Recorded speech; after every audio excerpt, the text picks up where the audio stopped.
हमारा जनतंत्र एक शासन के भरोसे होता है और इसके लिए बनी है राजनीतिक पार्टियां। हर 5 साल में दावेदारी पेश की जाती है आपके सपनों की, आपकी चाहतों की, आपकी उम्मीदों की, और उन्हीं को सुनकर हम अपना सबसे कीमती वोट उन उम्मीदवारों को देते हैं कि शायद अब जाकर हमारी वो उम्मीदें पूरी होंगी, हमारी वो चाहतें पूरी होंगी, हमारी उन उम्मीदों पर खरा उतरेगा वो उम्मीदवार। लेकिन वहां पर शुरू होता है एक बार वोट लेने के बाद 5 साल का इंतजार कि अब होगा, अब होगा, तब होगा, अब होगा, लेकिन वो वक्त कभी नहीं आता। और इसी के कारण हर 5 साल में राजस्थान की अगर बात करें तो बार बार भरोसा बदल जाता है, सरकारें बदल जाती हैं, एक बार कांग्रेस, कभी बीजेपी, कभी कांग्रेस, कभी बीजेपी। लेकिन अब जनता सब समझ चुकी है कि कौन काम करता है और कौन फायदा उठाता है। हम बात करेंगे राजस्थान में गुर्जरों की जो चुनावी रणनीति बनाकर उनका फायदा उठा लिया जाता है हर सरकार द्वारा, चाहे वो कांग्रेस हो या बीजेपी हो। इन सब मुद्दों पर हम चर्चा करेंगे। चर्चा के लिए हमारे साथ मौजूद हैं अंतर्राष्ट्रीय गुर्जर महासभा के अध्यक्ष देवानंद सर जी। कर्नल सर, आपका बहुत बहुत स्वागत है हमारे स्टूडियो में। चेतना जी, धन्यवाद। सर, मैं आपसे ये पूछना चाहूंगी कि गुर्जर जाति के जो वोट रहे हैं हमेशा प्रो बीजेपी रहे हैं। आप जब से बीजेपी शासन में आई है हम ये मानकर चलते हैं, तो यहाँ पर आप देखिए कि जब गुर्जर आरक्षण आंदोलन हुआ था तब से थोड़ा सा नाराजगी इस जाति में आ गई थी बीजेपी को लेकर। लेकिन आप ये बताइए कि एक तरफ तो गुर्जर जाति है जिसके कम से कम आप ये मान के चलिए कि 65 से 70 सीटें ये लोग अपनी मुट्ठी में रखते हैं, क्योंकि अगर इन्होंने अपनी नाराजगी दिखा दी, जैसा कि ये पहले अभी दिखा चुके हैं, एक बार उन्होंने अगर नाराजगी दिखाई थी तो उसका सीधा सीधा आप परिणाम देख पाए थे कि बीजेपी आउट हो गई थी और कांग्रेस इन हो गई थी। एक भी विधायक नहीं जीता। जी बिल्कुल, इतनी बड़ी ताकत रखते हैं ये। तो आप इस मुद्दे पर क्या कहना चाहेंगे? देखिए, सबसे पहले चेतना जी, मेरा आग्रह है कि देशवासियों से और हमारे राजस्थान के गुर्जर समाज से कि राजस्थान के गुर्जरों के साथ राजनीतिकरण जब से इस देश का विभाजन हुआ तब से हो रहा है। क्योंकि जब बीजेपी पावर में या पहली बार एग्जिस्टेंस में आती है, उससे पहले कांग्रेस सरकार रही या कोई भी सरकार रही, उन्होंने गुर्जर स्पेसिफिक कोई हमारा काम नहीं किया, जबकि हमारे लोगों को, ऐसे लोगों को पॉलिटिकल पार्टीज में स्पेस दी जो उनका मोहरा बनते थे वोट के टाइम पे, और वो कभी इतनी ताकत नहीं रखते थे कि समाज की बात आगे रख पाए। पहली बात। दूसरी बात, जब से बीजेपी आई, आपने सही कहा कि बीजेपी के हम, क्योंकि देखिए गुर्जर क्या एक ऐसी कौम है, राष्ट्रवादी कौम है ये, और कश्मीर से लेकर के जहां जहां ये बड़ी संख्या में राष्ट्र के साथ रहते हैं। और क्योंकि बीजेपी की पॉलिसी ऐसी रही, राष्ट्र से जुड़ी हुई, देशवादी, देशभक्ति की बात करते थे और न्याय की बात करते थे, इनके साथ जुड़ी हुई। आपने सही कहा कि जब ये आरक्षण का मुद्दा आता है तो हमें इस चीज से कोई ज्यादा दिक्कत नहीं। पर राजनीति सबसे पहले कब होती है? 1999 के अंदर। तब जाटों को, ऐसी प्रभावी कास्ट को इन्होंने ओबीसी में जोड़ दिया, और उसके बाद तो गुर्जरों का कोई अस्तित्व बचा ही नहीं नौकरियों में। तो हमने लड़ाई शुरू की एसटी आरक्षण की कि हमें शेड्यूल ट्राइब स्टेटस दिया जाए।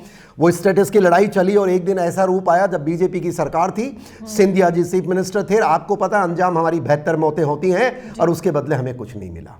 चलिए, जो हुआ, सरकारों ने गलती की। लोग पॉलिटिशियन क्या मानते हैं कि सरकार हार जाएगी। अरे भाई, हार का सवाल नहीं है, ये हमारी कौम का मनोबल तोड़ दिया गया। हमारी न्यायिक मांग को इन्होंने एक एक डस्टबिन में डाल दिया। अगली सरकार आई, कांग्रेस की आई, बड़े बड़े सपने दिखाए, जो कुछ हुआ, कुछ नहीं हुआ हमारे साथ। उसके बाद वापस बीजेपी आई। बीजेपी वापस आने के लिए उन्होंने कहा कि कांग्रेस ने बोला कि हम करेंगे, उन्होंने कुछ किया नहीं। फिर बीजेपी आई, वसुंधरा जी की सरकार आई, उन्होंने कहा हम गुर्जरों आपको हक देंगे, और उन्होंने भी 5 साल निकाल दिए। देखिए, कुछ नहीं किया। जब नहीं किया तो वो रोष में आकर के उन्होंने कहा कि अब हम बहिष्कार करेंगे इस पार्टी का। देखिए, पॉलिटिकल है ये, बट सबसे बड़ा दुर्भाग्य ये है कि ये जो गुर्जरों के साथ एक भाऊ कौम है ये। आपने खुद ने कहा कि एकजुट रहते हैं। हमारे नेता जो सो कॉल्ड विजिबल लीडर्स हैं, जो नजर आते हैं, जिनके पास गाड़ी है, घोड़ा है, ताकत है, या जैसे मैं एक शब्द इस्तेमाल करता हूं, by product of transfer of power. वो अंग्रेज जब गए तो कुछ छोड़ के चले गए, कुछ चमचे और कुछ परिवार।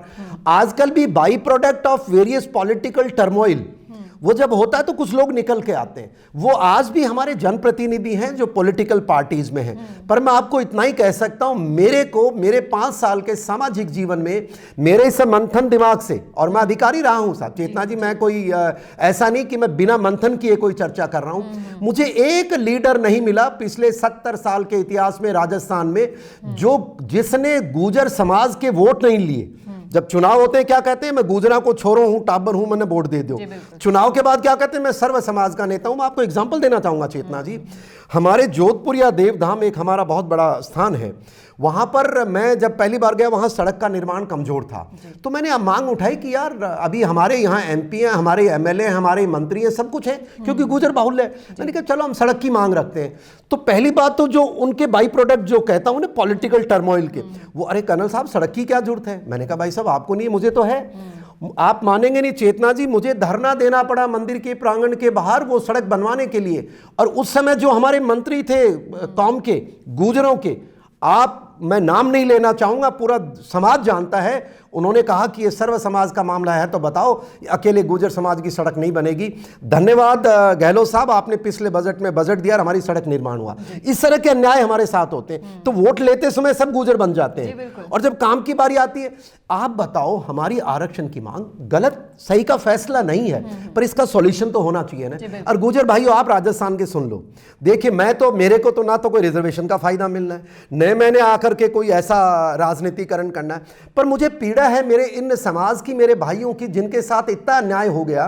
और करने वाले देखिए हमारे लोग हैं चेतना जी, क्योंकि गुजर का वोट तो गुजर ही मांगेगा ना, वो चाहे कभी किसी पार्टी का। अब मेरी एक राय है आपसे, इस हमारे पॉलिटिकल से बचने, आज जैसे मोदी जी आने की चर्चाएं हो रही है, हमारे देवनारायण जी भगवान का आशीर्वाद लेने, तो हम उनके लिए अपनी मांग रख रहे हैं। मैं ये पॉलिटिसाइज रोकने के लिए सबसे बड़ी मांग इन पॉलिटिकल पार्टी से, अगर अगले चुनाव में ये आपके लोगों को नेतृत्व नहीं देते तो आपको इनका साथ नहीं देना चाहिए, क्योंकि जब तक ये समाज के बच्चों को आगे नहीं लाएंगे तब तक लीडर कैसे बनेंगे चेतना जी। नंबर 2, जब इनकी बातों का विश्वास नहीं किया जा सकता। आपने सही कहा थोड़ी देर पहले कि ये वादे करते हैं चले जाते हैं, बिल्कुल गिरगिट की तरह रंग बदलते हैं। भाइयों देखो गुर्जर समाज, मैं आपसे नहीं कह रहा हूं कि आप कांग्रेस को दो, बीजेपी, आप किसी पार्टी को दो, आपकी विचारधारा कहीं, हमें वो काम करना चाहिए जो सबसे पहले राष्ट्र हित में हो और उसके बाद हमारे समाज के हित में हो।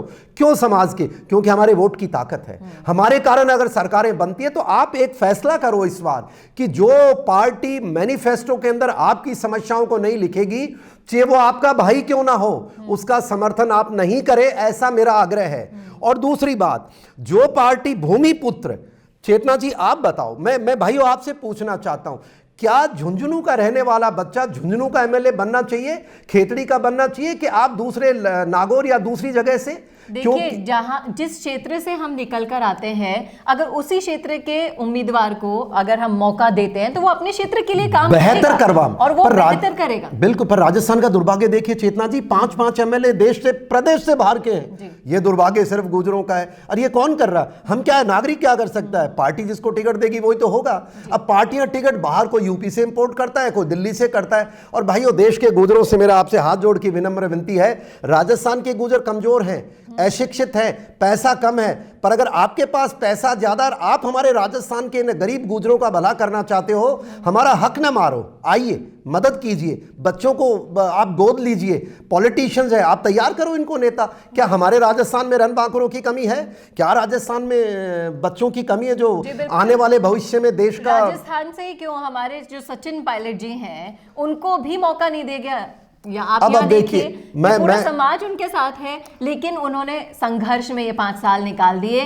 अगर आप क्या सोचते हैं इस मामले में कि अगर उनको मौका दिया जाता तो क्या यहाँ स्थितियां बदल जाती? देखिए मैं तो ये मानता हूं चेतना जी, देखिए ये पार्टियों का मामला है, पार्टी किसको क्या दे क्या नहीं दे वो उनका अंदरूनी मामला है। और क्योंकि मैं राजनीतिक व्यक्ति नहीं हूं इसलिए मैं राजनीतिक टिप्पणी नहीं करना चाहता हूं। मैंने तो हमारे बिल्कुल कही कि जो पार्टी हमारी समस्या को मैनिफेस्टो में लिखती है और लिख करके घोषणा करती है तो भाइयों उसको वोट देना, उसके अलावा नहीं, फिर भी दोगे तो आपकी मर्जी है, आपका ये शोषण चलता रहेगा, आपके बच्चों की प्रॉब्लम।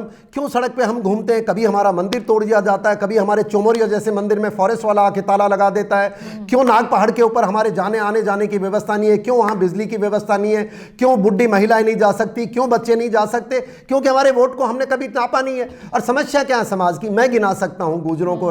पहली हमारी समस्या है कि जो हमारे एसटी आरक्षण का धोखा चल रहा है उसको क्लियर करे, हर पॉलिटिकल पार्टी क्लियर करे कि एसटी दोगे कि नहीं दोगे। अगर नहीं दोगे कोई बात नहीं, दोगे तो कैसे दोगे। हमारे 72 आदमी मारे गए सरकारी गोलियों से, चेतना जी। सरकार और गुजरो भूलो मत ही आप लोग, छोटे छोटे लालच में आकर के अपने राजनीतिक महत्वाकांक्षा में आने वाली पीढ़ियां कभी माफ नहीं करेंगी। उन 72 आत्माएं आज भी घूम रही हैं, उसका न्यायिक जांच कोई पॉलिटिकल पार्टी दे, उसके पीछे जाओ, कोई दिक्कत नहीं है। हमने 2 यूनिवर्सिटी की मांग कर रखी है, एक जोधपुरिया में, एक सवाई भोज में, और जहां जहां गुजर बाहुल्य यूनिवर्सिटी तो मांग रहे हैं, हमारी शिक्षा का बढ़ावा मांग रहे हैं। और तीसरी, हमारा देवनारायण बोर्ड बनाया, क्या देवनारायण बोर्ड बनाने के लिए आपने चेयरमैन बनाया? क्या राजस्थान में पैदा हुआ एक भी व्यक्ति नहीं है कांग्रेस का? इन्होंने बाहर से आए हुए एक हमारे दूसरे व्यक्ति को यहां पर हमारे उनका चेयरमैन, मेरा व्यक्तिगत उनसे कोई नाराजगी नहीं है, पर सामाजिक तौर पे क्या राजस्थान में एक भी गुजर कांग्रेस पार्टी में लीडर नहीं है जो देवनारायण बोर्ड का वो अध्यक्ष बन सके? और उसका बिकॉज जिस व्यक्ति को नॉलेज ही नहीं है राजस्थान की, वो क्या करेगा? पैसे के बल पे ये नहीं होती है। शिक्षा के बाद आप आइए, हमारे जो वीरों के स्थान है, कमल राम जी की मूर्ति है, करौली के गुजरों, आप बताओ कि क्या कब तक आप तमाशा देखते रहोगे? कभी कांग्रेस कभी बीजेपी, क्या हो रहा है? कमल राम जी विक्टोरिया क्रॉस है और उनके नाम की आज तक उसकी कॉलेज के अंदर मूर्ति नहीं लगाई गई। कारण कुछ भी हो, ये समाज के साथ गलत है और इन गलत कामों को हमें रोकना पड़ेगा और समाज को एकत्रित होना पड़ेगा, सामान्य जनमानस को। हमारा राजनीतिकरण हम नहीं करने देंगे, ऐसा मेरा आपसे आग्रह है। और जब तक आप करते रहेंगे, आप भुगतते रहेंगे। हाँ, हमारा व्यक्ति से कोई लड़ाई नहीं होनी चाहिए, पार्टी से हमारी कोई नाराजगी नहीं है। हर विचारधारा के हर समाज में आदमी होते हैं और हर जगह हमारे व्यक्ति होने चाहिए, पर वो राष्ट्र और कौम की सेवा करे, ऐसी कामना मैं करता हूं। तभी हमारा राजनीतिक दुरुपयोग बंद होगा। अन्यथा जैसे पिछले वर्षों तक अभी एक पार्टी फिर एक पार्टी फिर एक पार्टी चलता रहेगा, इसको बंद करने का समय आ गया। चलता रहेगा इस भोली भाली कौम का। तो अब वक्त आ गया है कि अपनी उस वोट की, सिंगल वोट की आप उस ताकत को समझिए, क्योंकि आप वो ताकत रखते हैं जो 70 सीटों पर कब्जा कर सकती है। आप एक शासन को उखाड़ कर फेंकने की ताकत रखते हैं। तो इस ताकत का अंदाजा आपको अब होना चाहिए और अब इस शोषण को बिल्कुल बंद कर देना चाहिए, क्योंकि अब ये वोटों की राजनीति और जातीय राजनीति नहीं चलेगी। अब सिर्फ और सिर्फ समस्या समाधान, जी बिल्कुल, समस्याओं का समाधान जो सरकार दे आप उसी को वोट दे। आपकी क्या राय है, आपका क्या सोचना है, आप कमेंट करके जरूर बताइएगा कमेंट बॉक्स में। और ये वीडियो कैसा लगा ये भी बताइएगा और इसे ज्यादा से ज्यादा शेयर कीजिएगा ताकि आपकी कौम तक ये सूचनाएं, ये अपील पहुंच सके। धन्यवाद। Thank you. जय हिंद, जय भारत। एंकरिंग करना हो या रेडियो शो होस्ट करना हो या फिर किसी मैच की लाइव कमेंट्री करना हो, इन सब के लिए आपको विशेष योग्यता चाहिए होती है। आकर्षक आवाज, आत्मविश्वास, भाषा पर पकड़, जानकारियां और प्रेजेंस ऑफ माइंड जैसी योग्यताओं का होना अनिवार्य है। टीवी या रेडियो एंकर या कमेंटेटर के पास स्पष्ट आवाज में बोलने की कला होनी ही चाहिए। अब तो उन्हें अपनी स्क्रिप्ट भी कई बार खुद ही लिखनी होती है। ऐसे में जर्नलिज्म बैकग्राउंड का होना भी अच्छा रहता है। साथ ही टेक्निकल सिस्टम को समझने की दक्षता भी हो तो ये रिकॉर्डिंग के समय अच्छा है। अच्छी आवाज और कुशल संचालन योग्यता आपको शुरुआती स्तर पर तो काम दिला सकती है, पर लंबी पारी खेलने के लिए आपको इन सारी स्किल्स का होना जरूरी है। इन सारी बारीकियों को अगर आप गहनता से समझना चाहते हैं तो आज ही नीचे दिए हुए नंबर पर संपर्क करें।